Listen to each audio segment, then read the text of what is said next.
Bienvenidos nuevamente. Continuamos hablando con Silvina.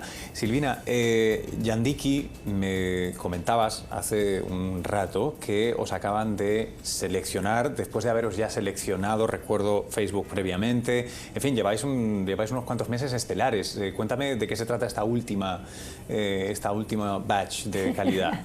Luis, estamos súper emocionados porque este tipo de reconocimientos y premios o alianzas nos ponen un poquito más cerca del sueño de cambiar el mundo del trabajo, de hacer que nunca más donde vivas defina para quién o dónde trabajas. Y este último fue que fuimos seleccionados por Endeavor.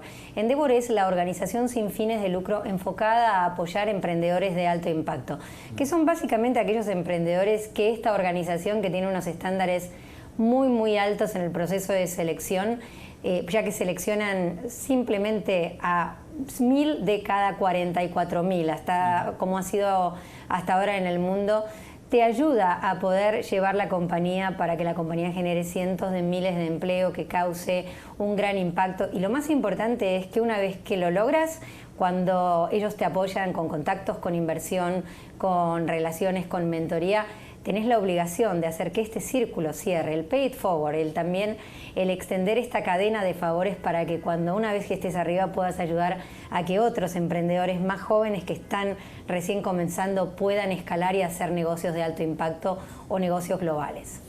Te quiero preguntar sobre tu experiencia y tu trayectoria como emprendedora. Tú vienes del mundo de la empresa, del corporate de toda la vida, y en un momento dado decides lanzarte al ruedo, tomar las riendas, desarrollar tu actividad y poner en práctica tus ideas, jugártela, en resumidas cuentas.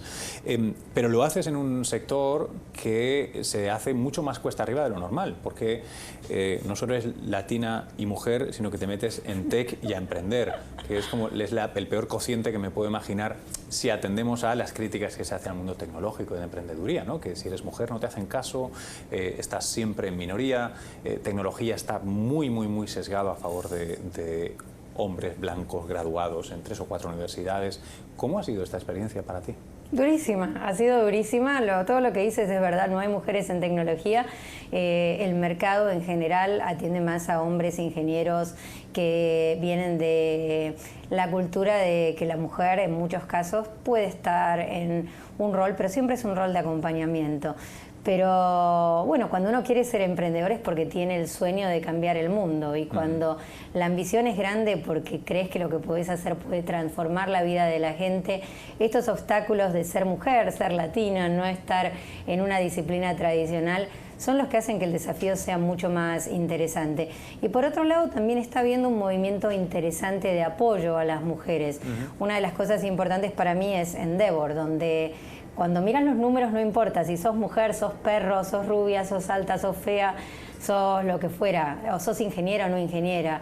Lo que importa es que al final del día la compañía está generando impacto.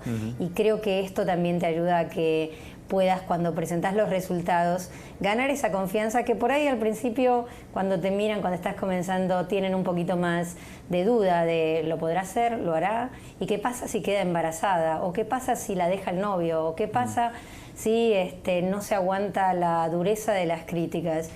Y a todos nos pueden pasar cosas en la vida, pero para mí al final del día lo que yo pienso es que genéticamente el hombre y la mujer no tienen ninguna diferencia. No tengo que cargar bolsas, así que puedo hacer lo mismo que hace un hombre. Me gusta trabajar con hombres, me gusta trabajar con mujeres, y ojalá que sirva como ejemplo lo que yo estoy haciendo con el apoyo de mucha gente maravillosa, de muchos hombres especialmente, para que este gap, que esta brecha que hay en un mercado donde hoy no hay mujeres, sea muy prontito una cosa del pasado.